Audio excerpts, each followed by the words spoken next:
Yan guys, pabrikit ako ng dragling. Papapalit ako ng dragling head. Yan guys. Yan guys, isinukat ko na doon sa pagkakabitan. Sinispat ko na doon bago ko inilagay dyan. Kasi gagatlaan ko yung pag-wieldingan guys para matibay. Kasi ito delikado guys. Kailangan to guys kasi pulido ang pagka-welding. Kaya yung dadaanan ng welding guys, yan, gagatlaan ko guys, gagrind ko, gagatlaan ko bago natin ipo-full weld guys. Panoorin nyo guys. Yan, gagatlaan ko yan bago ko ipo-full weld. Pero guys, hindi basta-basta magpo-full weld ka dyan guys. Kailangan yan guys, bago mo ipo-full weld, mayroon kang supply na tubig sa may bulge niya, yung dragling head. Yan guys. Pagkatapos ko yung grind yan, yung magatlaan, lalagyan ko ng supply ng tubig yan bago ko i-full weld guys. Panoorin nyo guys para makita nyo kung anong gagawin ko. Ayan guys, i-grind ko muna yung daanan ng welding guys.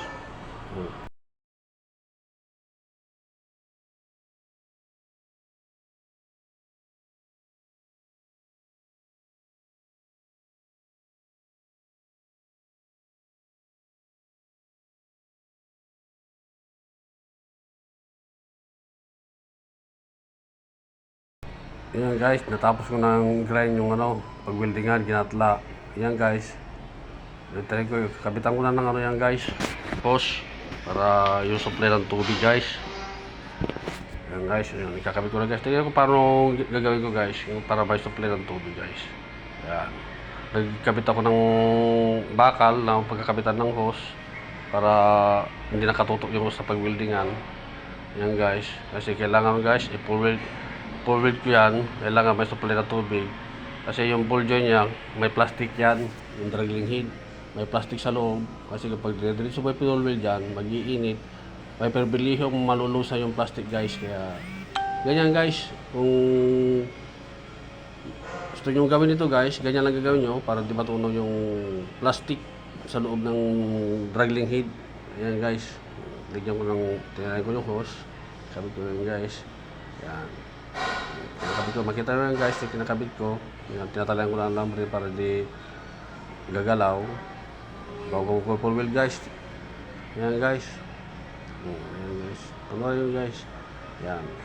Bubuksan ko tubig niyan para may tutulo guys bago ko full weld. Panoorin nyo lang guys. Kasakali may matutulong kayo sa gagawin ko guys. Salamat guys.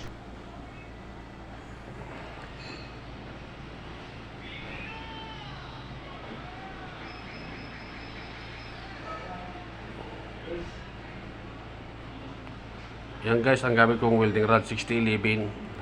Hindi kasi pwedeng ordinary guys, kailangan 6011 gagamitin natin para matibay pagka welding. Yan guys, yan may tubig na guys. Pwede ko na i-full weld guys. Yan. Para kasi yan kapag welding mo guys, nag-iinit yan. Iba yung heater ng pag-welding kasi sobrang pagkatunaw kasi pag welding mo ng electric. Yan guys. Kung may supply na, pwede ko nang welding ng full weld yan. Yan, panoorin nyo guys. Yan, magpupulid na ako. Kung sakaling may matutunan kayo guys, hindi maganda guys. Yan, panoorin lang guys.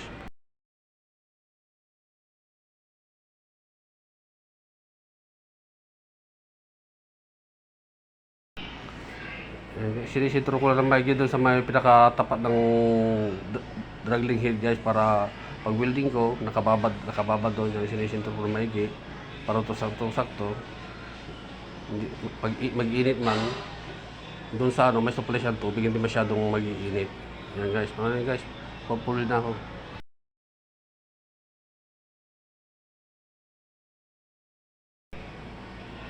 Yan guys, pahingaan ko konti guys, palamig ko konti bago ko ituloy naman mag-welding konti. Kasi mainit yan eh. May perbilyo na malusaw yung plastic sa loob ng ball joint. Yan guys. Pinapalamig ko lang konti yan. Tutuloy ko rin mag-welding yan guys. Panoorin nyo lang guys. Yung ginagawa ko guys. Yan. Yan. Welding ko naman guys. Medyo lumamig na konti guys. Yan. Ulit ko na naman. Tuloy ko ng pag-welding.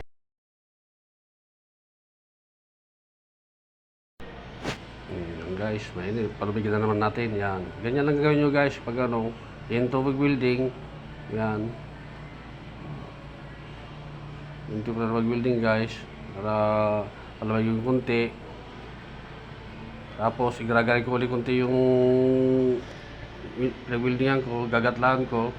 Tapos saka ko ipo-weld ulit yan guys. Panuorin nyo guys, gagatlaan ko yan. Ano ko ulit yan. Yan guys. Pinapalamig ko ng gusto nyo guys. Para hindi ma-damage yung sa loob ng ball joint. Yung plastic doon. Ganyan lang gagawin nyo guys. Pag ano, mag-assemble kayo ng ganyan. Mag-masiraan kayo ng dragling head sa mga truck nyo. Ganyan lang. Hindi na kayo magpapagawa sa machine shop. Mas mabilis pa ang gawa. Yan lang guys. Basta marunong kayo pag-welding guys. Yan guys. Panoorin nyo lang guys.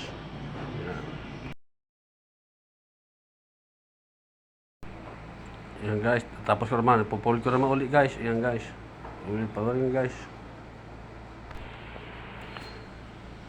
Ayan guys, pinupulit ko naman guys. Ayan, pupulit ko naman yan. Ayan guys.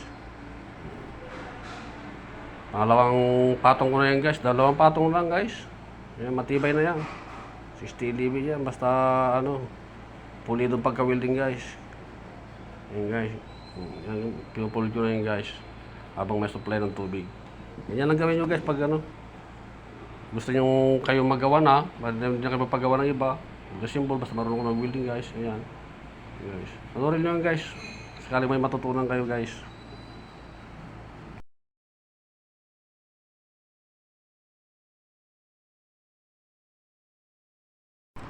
Ayan guys, medyo ipahinga natin kunti mag-welding guys. Ayan, kasi palamig natin kunti. Eh, mainit na mainit yan, baka mapiktuhan yung plastic sa may dragling head, yan, ball joint. Yan guys. Yan, palamig lang kunti, tapos ituloy ko rin pag-pull guys. Yan guys. Yan, welding ko naman guys, yan guys.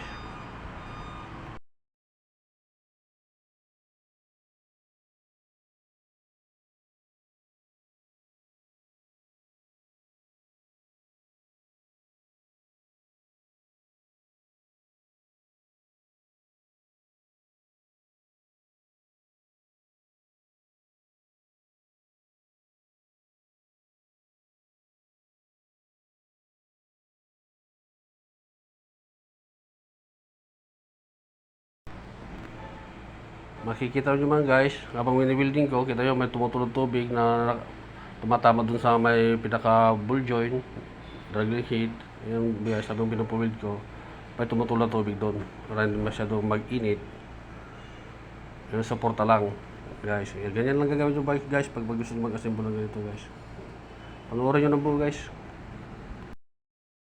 Yan guys, tapos na yung pangalawang puweld ko, palabig ko lang konti bago balik ta rin.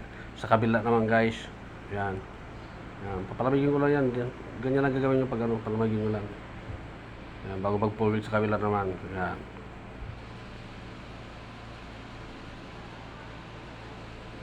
Mainit. Oh, yan, mainit. Yan. Kita nyo, tinisting ko, mainit na guys. Palamigin natin konti. Kasi baka mapiktuhan yung ball joint, yung dragling head. Yan. Kaya iniwan ko konti saglit. Mainit. Yan guys.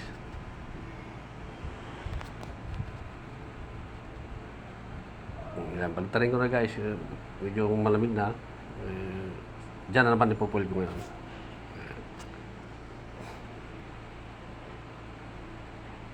Ayan guys, yung building ko. Ayan. Ganyan lang ang welding ng 60 living guys. Hindi kagaya ng ordinary na pagdaanan ng welding. Makinis. Parang kaliskis buhaya. Nasabi niya, kaliskis ahas. Pero sa 60 living guys, hindi mo magagawa yun.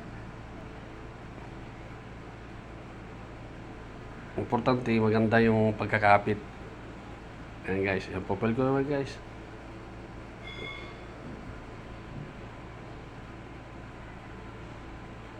Kailangan kasi guys, mekaniko ka, all around ka, kaya mo rin gawin ganito.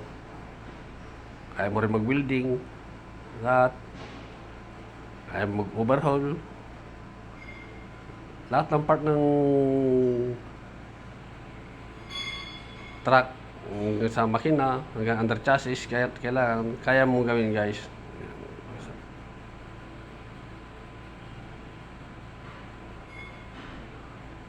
Yan guys, ang ginagawa ko lang dito guys. Pag may masira na ganyan, ako na rin nagagawa guys, yan ganyan ginagawa ko na.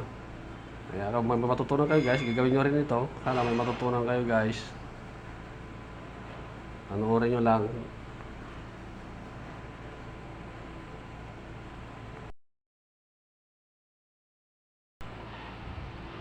Yan guys, para papalit ako ng welding rods. Yan, papalamig yung konti. Kasi hindi pwedeng tuloy-tuloy guys na i-welding mo yan eh. Kailangan palamigin bago mo pupulit ulit. Yan guys. Pupulit ko na naman guys. Malamig na konti. Ganyan lang guys.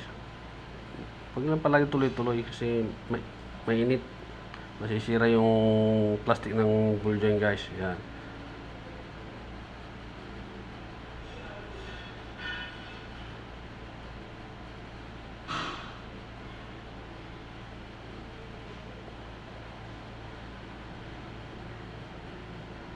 Madali lang to guys, basta marunong ka lang mag-welding. Mag-assemble ka na ganito, palit ka ng dragling head, kailangan supply mo na ng tubig.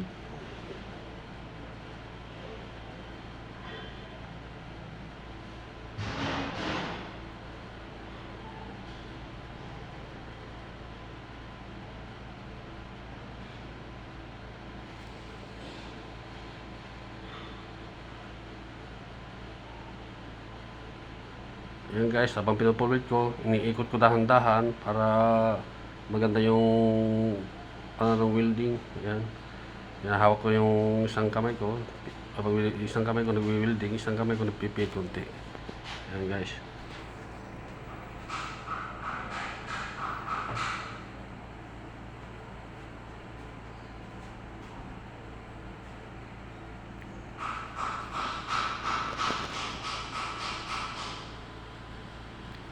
Palabigyan na naman natin konti guys, ganyan. Yan, tinututok ko sa tubig yung pinaka-ball joint niya. Huwag itutok doon sa pinag-weldigan yung tubig guys kasi pag sa pinag-weldigan nyo itututok, lulutong din yung welding. Kaya sa tutok lang sa may pinaka dragling head lang. Huwag doon sa pinag-weldingan kasi lulutong din yung welding pag nakatutok yung tubig. Ganyan lang guys.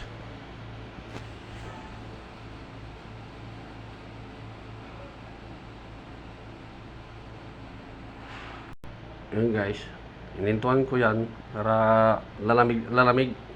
Yan. Ito yung panlalamig tapos gagatin ko ulit yung pinag-weldingan ko, winilding ko. Garagay ko konti tapos pupulit ko naman pangalawang patong para matibay guys. Yan. Pagkatapos ng palamig yung konti, saka ko i-grind, saka ko i-pull-weld ulit. Ganyan lang guys. Magawa ka na ganyan lang gagawin nyo guys. Huwag nyo lang tuloy-tuloy welding kasi baka mapiktuhan yung plastic ng ball joint. Pahinga nyo lang. Huwag tuloy-tuloy na i-welding.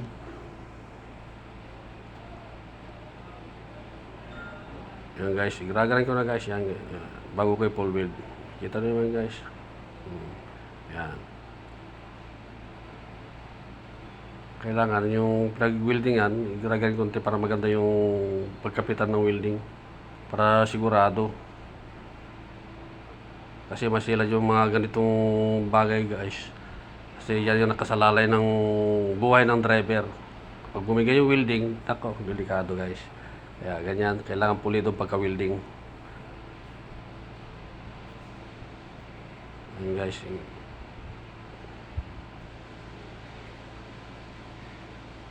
Magtiwala lang kayo sa gawa nyo guys. Ayan.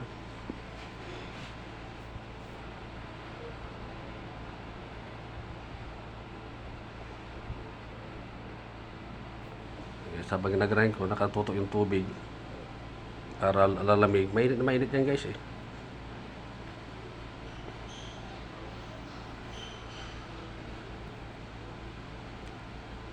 Tapos ko na yung grind guys, pupulit ko na naman yan.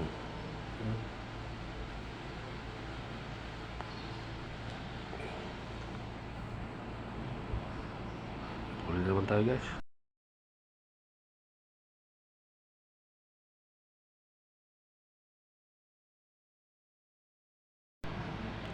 Ayan guys, tapos na natin na full weld. Tapos na rin tayo mag-welding. Ayan, palamagin natin konti. Tapos ikabit natin yung gawa natin dun sa pagkakabitan. Papakita ko sa inyo kung saan nakakabit to guys. Yung mga hindi nakakalam kung saan nakakabit tong ginagawa ko. Ayan guys, panoorin nyo lang guys. Papakita ko sa inyo kung saan nakakabit. Sa giya to, sa may Bonibila, sa may gulong dragling. Ayan, palamigin ko lang bago ko ikakabit. Pag malamig na, garagarin ko lang ito yung welding. Tapos na guys. Ganyan lang.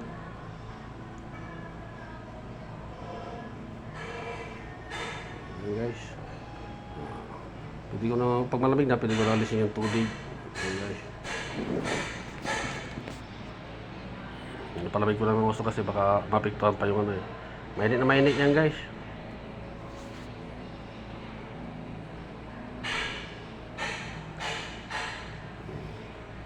Tapos na full wheel dyan. Tapos na ako. Napalamig ko na lang.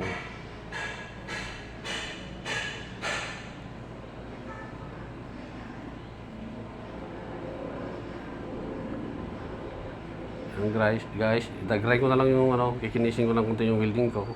Yan, para pag pininturahan, para hindi kalawangin, yung pinag-weldingan. Yan. Medyo maganda-ganda naman kung titingnan na. Yan. May tay-tay ka rin kasi yan, na 6011. Meron din kunting tay-tay yan. Hindi kagaya ng ordinary, yung ano, pag winelding mo, yung tae niya, tiktikin mo lang, tatalsik na. Makinis. Yan, hindi. Yan guys.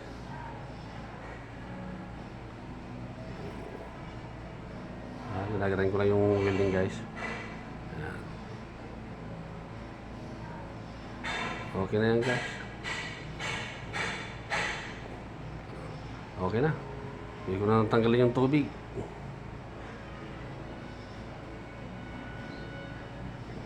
Palamig ko pa na mainit. Hawakan ko mainit guys eh. Ayan, binalik ko. Ayan.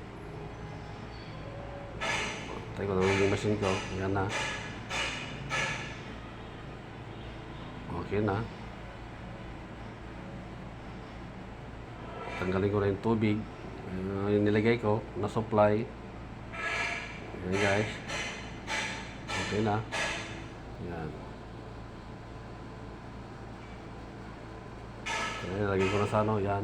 Yung welding guys. Yung welding ko, yan. Yan lang. Yan, dadalhin ko na dun sa kinakabitan guys. Pakita ko sa inyo kung paano kabit at saan nakakabit. Yan guys. Ayan guys. Ayan, yung butas na yun, doon nakakabit yan. Nakakonek dun sa pagkabit ng Bonibila sa gulong. Yan sinasabing dragling. Yan guys, nakita ko yan, nakabit ko. Yan guys. Papakita ko sa inyo saan nakakabit.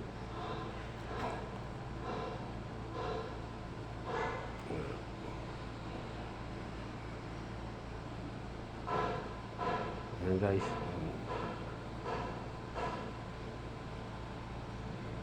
Yan, doon. Kakabit ko ito guys, yan. Pagkakabit ko, papakita ko sa inyo guys saan nakakabit guys.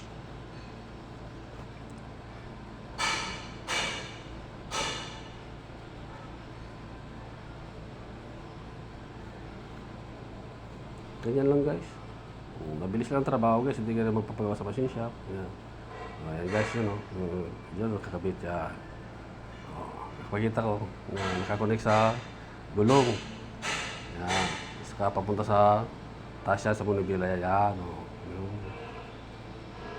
Kasi delikado yan. Pag yung mga kumalog na rin yan guys, pag hindi mo pinalitan, mabunot.